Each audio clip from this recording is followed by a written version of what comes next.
8월부터 그럼 내년 1, 2월까지 저는 이제 바이오는 약간 상승 추세가 갈 가능성이 높다. 왜냐하면 금리 인하 기조에 들어가고 ABL 바이오가 요즘에 좀 핫하게 움직였다가 좀 빠졌는데 BBB 플랫폼 관련된 추가 기술 수출 이게 있습니다. 여전히 제2의 알테오젠이 될 가능성이 있다. 그래서 오늘도 탑픽으로 이제 제약바이오 주에서 안전한 종목 갖고 왔고 유한양행이 어떤 성장성 있는 기업들로부터 기술 이전 받아서 1차적으로 발전시켜서 글로벌 제약사한테 기술 이전하고 있죠.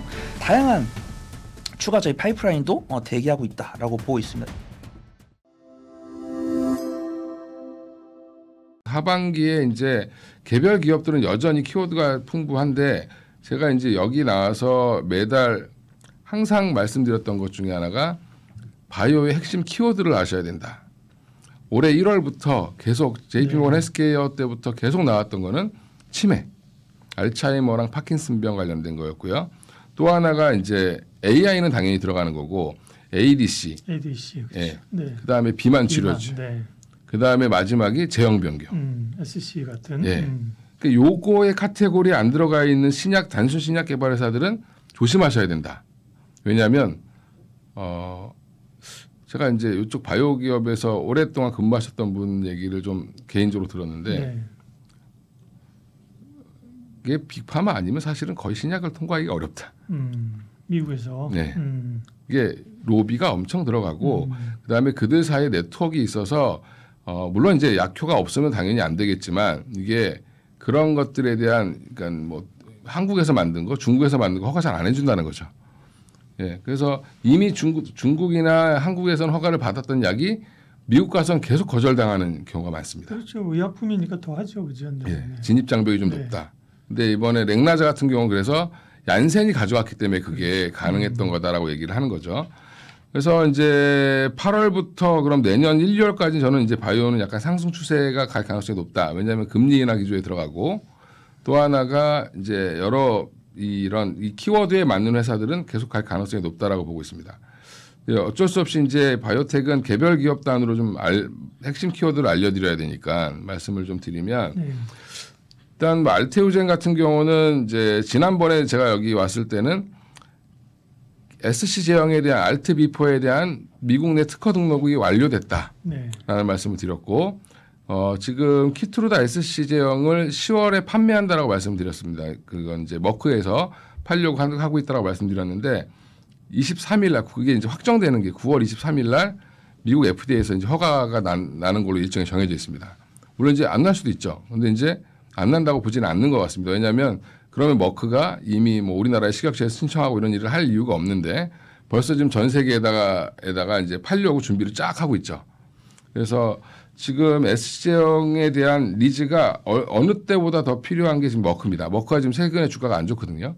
안 좋은 이유가 이게 특허 완료가 키트루다가 이제 다가오기 시작하니까 복제약이 나올 거라는 우려 이런 것들도 반영되고 있습니다. 이러면 SC로 그걸 역전시켜야 되기 때문에 그 사이에 한 28년 전까지 SC를 끌어올려서 위에 이제 옷 갖다 놔야 되는 거죠. 그래서 지금 이런 부분들은 좀 모멘텀이 여전히 남아 있고요. 그리고 지금 ABL 바이오가 요즘에 좀 핫하게 움직였다가 좀 빠졌는데 여기도 마찬가지로 지금 BBB 플랫폼 관련된 추가 기술 수출 이게 있습니다. 여전히. 그래서 제2의 알테오젠이 될 가능성이 있다. 이게 이제 플랫폼을 파는 거니까 똑같은 걸 계속 팔 수 있다라는 부분이 강점이고 또 하나 이제 ABL 바이오가 최근에 이제 협력사라고 해서 콤파스 테라피틱스라는 이제 미국 회사가 있는데 같이 이제 협력해서 파트너사죠. 그 회사가 담도암 관련돼서 지금 같이 임상을 하고 있는데 그 결과가 잘 나와서 이틀 전에 그저께 주가가 23%가 올라갔습니다. 하루에. 그 정도로 지금 이쪽에서는 좀 관심을 갖고 있는 파이프라인이 많다. ABL 바이오가. 그리고 오늘 뜬 기사를 보니까 계속 선순환 구조로 가고 있다. 마일스톤과 여러 가지 면에서 이제 기술 수출한 금액들 이런 것들까지 같이 가서 앞으로 로열티 수치까지 계속 이렇게 순환적으로 돌아갈 수 있는 구조를 만들어가고 있다라고 지금 얘기가 좀 나오고 있고요. 리가켄 바이오도 마찬가지죠. 리가켄 바이오도 여전히 이쪽은 ADC의 가장 핵심 우리나라 기업이기 때문에 지금 현재 남들 조정받을 때 조정을 거의 안 받고 지금 신고가를 내고 있습니다. 그 얘기는 최근에 이제 NDR을 돌았는데 연내 추가 기술 수출 얘기를 했습니다. 리가캠이. 근데 리가캠은 거의 1년에 하나씩은 기술 수출을 하는 약간 모범생 스타일이니까 충분히 기대해 보셔도 괜찮을 것 같고 그래서 이쪽도 그래서 그럼 팔고 나서 끝나는 게 아니라 이게 판 물질이 지속적으로 약으로 가는 과정을 거쳐야지 돈을 받거든요. 그러니까 그 돈을 받는 마일스톤을 잘 수취하고 있다는 것도 굉장히 중요하죠. 그래서 리가캠도 그 선순환 구조에 이미 들어간 상태다라고 보시면 될 것 같습니다. 최근에 이제 비만 치료제 관련돼서는 펩트론은 이미 많이 올랐죠. 많이 올랐는데 뭐 더 갈 수도 있다라고 보고는 있는데 일라이 릴리가 지금 비만 치료제 시장을 다 장악해 버렸거든요. 우리나라에 이제 마운자로 들어온다고 지금 8월달에 이번 달 중으로 들어온다고 해서 지금 관련된 종목들이 움직이던데 이제 젯바운드나 마운자로 같이 지금 이 체중 감량 효과가 탁월한 노보노디스크가 이게 밀려가지고 지금 쫙 빠지고 있는 건데 일라릴리와 협업을 하고 있다라는 게 가장 강점이고요. 펩트론이 그 부분은 이제 결과가 좀 나와봐야 하는 거고 D&D 파마텍이 좀 주목하셔야 될 것 같아요. 네, 몇 번 말씀드렸는데 네. 화이자가 얼마 전에 제가 그 비만 치료제 파이프라인을 없앴다 그랬잖아요. D&D 파마텍과 같이 하고 있는 메세라라는 회사가 있는데 둘이 이제 페어링 되어 있는 회사인데 인수한다는 얘기가 좀 도는 것 같습니다. 미국은 특히 이제 아예 물질을 안 사고 예. 그 회사를 사버리죠. 그러니까 네. 예. 똘똘한 거 있으면 그죠. 예, 그러면 자연스럽게 D&D 파마텍은 화이자랑 협업하는 관계가 돼버릴 수 있는 상황이 될 수 있습니다. 그래서 물론 이제 그거는 돼야 되는 거지만 그런 가능성을 계속 시장에서 타진하고 있는 거죠. 그만큼 이쪽에서 지금 임상 결과들이 잘 나오고 있다. 그리고 뭐 그 외에 이제 올릭스라는 회사 또 한번 주목해 보셔야 되는데 올릭스도 지금 기술 수출을 올해 했죠. 연초에.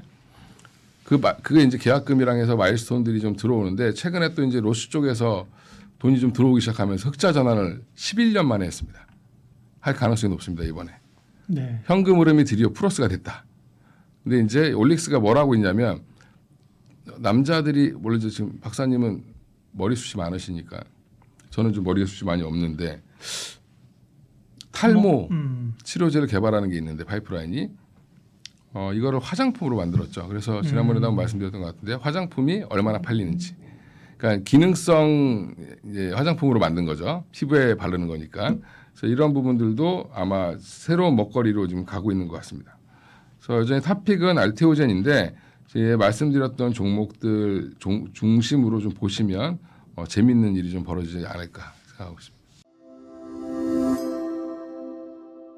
지금 보면은 셀트리온 같은 경우도 이미 바이오시밀러 사업에다가 CMO 사업을 추가한다 있었고 그다음에 삼성바이오는 이제 역으로 가고 있죠. CMO 사업 진행하면서 바이오시밀러 사업을 추가를 하겠다. CDMO 사업을 추가를 하겠다라고 했고 지금 송도 공장 4공장까지 완공이 됐고 5공장 완공을 앞두고 있고 삼성바이오스의 수주가 몰려오니까 6공장도 착공을 준비하고 있다. 이런 뉴스 나왔고요. 삼성바이오스와 셀트리온은 꾸준하게 거의 3개분기 넘게 전년 동기에 비해서 좋은 실적 보여주고 있다고 판단하고 있고요. 저는 이거 궁금하거든요. 삼성바이오스한테 수주를 주는 글로벌 제약사들은 알아요. 근데 뭘 수주를 줬는지를 안 알려줍니다. 우리가 제가 약 사 먹을 일이 없다 보니까 이런 궁금증이 생긴 이유가 화장품을 사거나 이러면 보통 뭐 코스맥스, 한국크로마 다 써 있잖아요. 그래서 제가 이제 그렇죠. 예를 들어서 안약을 사면은 뭐 3,000대 제약 써 있더라고요. 그래서 만약에 제가 약을 타려고 갔는데 만약에 제조사가 삼성바이오스 뭐 셀트리온이다 그러면 굉장히 좀 뿌듯할 것 같아요. 그래서 삼성바이오스랑 셀트리온 같은 경우는 실적이 잘 나오고 있다. 근데 제가 뭐 탑픽으로 말씀 안 드려서 다행인데 외국인 각기관이 공격적으로 매수하는 모습은 아닙니다. 그래서 수급동에 보더라도 기관 매수는 일부 들어오는데 외국인 조금 매도로 점철하고 있는 상황. 그다음에 박스권에서는 횡보를 하고 있습니다. 근데 실적은 잘 나오는데 주가는 가만히 있다 보니까 퍼가 떨어지고 있어요. 삼성바이오스 같은 경우는 올해 초반 같은 경우는 퍼가 60이 넘어갔었는데 40대까지 내려왔고 셀트리온은 사실 올해 초반에도 20대였는데 셀트리온이 16만 원에서 올라온 게 2달 됐는데 이제 16만 원 올라와가지고 지금 19만 원, 20만 원 하다 보니까 주가 수익이 30대가 넘어갔습니다. 근데 저는 어차피 뭐 손 팀장 뭐 저게 뭘 열정적으로 말해도 뭐 땀 흘리는 모습 보면 신뢰가 안 간다라고 하시는 분들은 땀 흘리는 모습 보면. 네. 그런 구독자분들 계시면 뭐 삼성 바이오스나 셀트리온 사셔도 되는데 좋은 종목들이 너무 많습니다. 그렇죠. 네, 그래서 네. 그런 종목들을 보시는 게 좋을 것 같습니다. 그렇죠. 네. 알테는 어떻게 되는 거야? 알테는? 알테오젠 같은 경우는 제가 만약에 처음으로 말씀드린 가격에서 분할 매수 안 하셨다. 제가 그때 최초로 말씀드릴 때가 45만 원 정도였는데 네. 지금이 이제 43만 원이죠. 그래서 예. 저는 뭐 45만 원으로 인사이트를 줘라라고 하시면은 뭐 그냥 갖고 계시면 되시고 그래도 알테오젠이 36만 37만 원까지 갈 때까지 손 팀장이 적금 넣듯이 넣으라고 해가지고 매수해가지고 평단이 뭐 39, 40이다라고 하시는 분들 제가 어차피 외국인과 기관이 매도할 때는 같이 팔고 외국인과 기관이 살 때는 같이 사라라고 말씀을 드렸기 때문에 만약에 알테오젠을 제 전략을 그대로 하신 분은 예를 들어서 내가 뭐 1,000만 원을 운용한다. 1,000만 원을 운용해가지고 알테오젠에 200만 원씩 간다. 그러면은 뭐 어차피 분할 매수해서 5주 좀 넉넉하게 좀 큰 투자면은 10주 갖고 있으면은 예를 들어서 45만 원부터 35만 원까지 한 주 사가지고 평단을 39, 40을 맞췄을 때 지금은 알테오젠은 10주 중에서 한 5주를 팔고 5주 들고 있으면 되고 만약에 내가 그냥 45만 원을 10주 다 갖고 있어도 걱정할 필요 없다라고 판단하고 있고요. 제가 계산기를 두들겼을 때 사실 저는 그냥 약간 우리가 산술 평균이라고 하죠.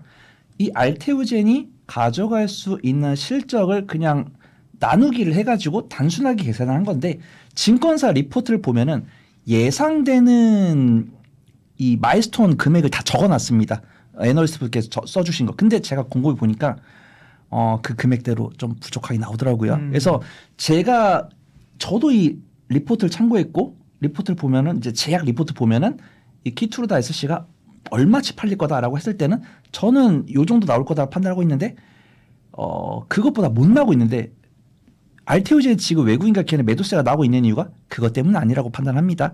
근데 외국인과 기관이 매도를 하고 있는데 저는 국내 매크로 변수가 7할 이상이라고 봐요. 근데 만약에 이 전망 리포트부터 숫자가 덜 나와서 매도가 된다고 하더라도 어차피 앞으로 알테오젠은 다가올 리포트가 많기 때문에 보유해가면 된다라고 판단하고 있고요. 제가 매월 방송마다 대응 전략 말씀드릴 거니까 결론은 45만 원에 전체 비중 갖고 계신 분도 그냥 보유하면 된다.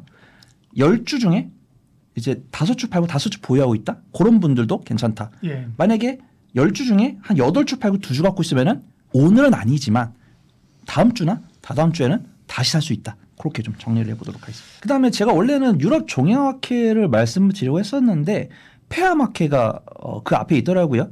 보통 제가 종양학회를 언급드렸던 이유가 종양학회가 보통 9월 달에 있었기 때문입니다. 그래서 종양학회 9월 달에 하니까 이제 8월 방송 녹화에서는 종양학회 말씀드리면 되겠다 해가지고 2025 S 뭐 이렇게 검색했더니 10월 중순에 있다고 합니다. 그래서 다음 달에 이제 유럽 종양학회 관련 종목들을 딱 공략을 해보면 좋을 것 같고 이제 9월 6일부터 9월 9일까지 스페인 바르셀로나에 있는 세계 폐암학회에 참여하는 기업들 리스트를 보고 그와 관련이 있을 만한 종목을 보시는 게 좋을 것 같아요. 그래서 첫 번째로는 리가켄바이오랑 루닛이랑 ST큐브랑 보로노이를 보려고 했는데 보로노이는 빼도록 하겠습니다. 보로노이가 공지에다가 우리 참여하지 않는다라고 공지를 했기 때문에 보로노이는 빼도록 하고요. 네. 리가켄바이오랑 루닛 같은 경우는 매매 관점으로 접근 가능하다라고 보는데 저는 차라리 매매를 하시겠다 하면은 리가켄바이오 보시면 좋을 것 같아요. 저는 루닛을 굉장히 좋아하거든요. 근데 좋아하는데 수급이 안 좋으면 긍정적으로 말씀 못 드립니다. 맞아요.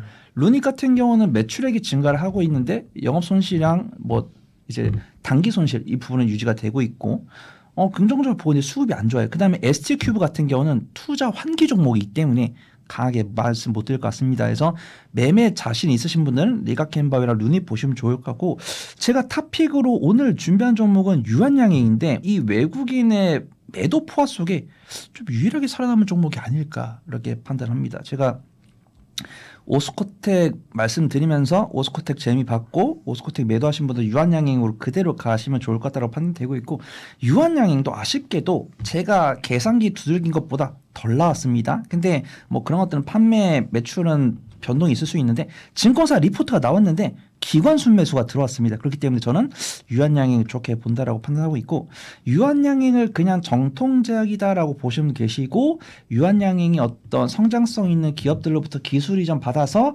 1차적으로 발전시켜서 글로벌 제약사한테 기술 이전하고 있죠. 그 대표적인 게 이제 비소세파폐암 치료제인 렉나자이고 네. 다양한 추가적인 파이프라인도 대기하고 있다라고 보고 있습니다. 이번에 유한양행에서 작년 이제 올해 상반기 기록한 매출이 작년 최종 기록한 매출의 한 3분의 2 정도를 미리 기록했는데 이 부분에 렉나자 비중이 크다라고 보고 있습니다. 렉나자 잘하는 것은 알고 있었지만 미국의 폐암 환자 25%의 치료용으로 렉나자를 사용을 하고 있고요. 증거사 리포트가 나왔는데 이 미국에서 현재 4분의 1의 점유율을 차지하고 있는데 더욱더 판매가 증가가 될 거다라고 보고 있고 그다음에 일단 일본에 대한 판매 매출처를 증가를 하겠다라고 보고 있고 이것도 화면이 녹화가 안 되고 있는데 이 렉나자 기술료라고 검색을 해보시면은 2018년부터 2026년까지 기록을 하면서 수령할 수 있는 마일스톤이나 로열티에 대한 금액이 적혀 있는데 팩트 체크는 해야 됩니다. 전망치보다 적게 나왔어요.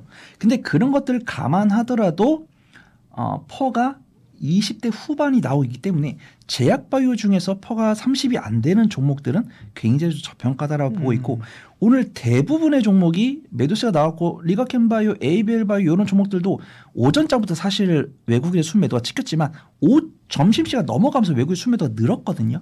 그렇기 때문에 공략하기 부담됩니다. 근데 유한양행 같은 경우는 오늘 개장 초반부터 정기장 마감까지 기간 순매수가 쭉 들어왔기 때문에 제약바이오 좋아하면서 오늘 제약바이오 음봉 많이 나왔는데 부담스러운데 좋은 종목 없을까요? 라고 하신 분들은 유한양행이 좋아 보인다. 그렇게 좀 말씀을 드리도록 하겠습니다.